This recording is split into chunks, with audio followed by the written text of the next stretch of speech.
Aafrikas ka, kui on ikkagi palav ilmakoog, siis sellel päeval, kui ta palaval hetkel nad ei jookse ja ei toimeta ringi, vaid need leiavad endale varjenduse koha. Palun sügavist. Jaa, palun sügavist. Palun pai. Ja siis võib-olla natuke süüa ka. Näete, kuidas seda mokka sirutatud, see ongi see terav mokk, millega ta siis saab üksi ja kõike muud head paremat. Teine läheb ka.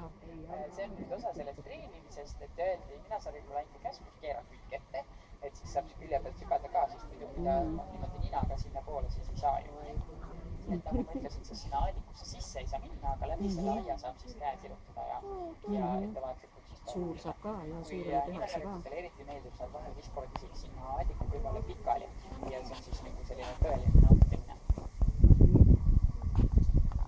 This is part of the rhinos training session. They actually know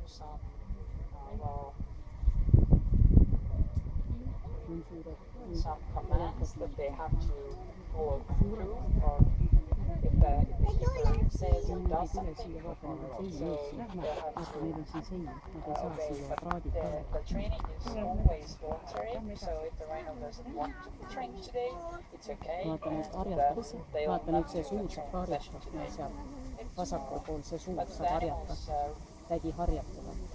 Usually really like training because in the wild you have to do everything by yourself, find food, find shelter, find the wallowing sites or I don't know. So, but here it's relatively easy because there's always food.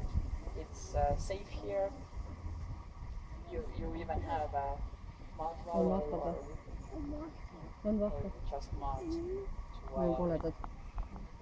so no worries here.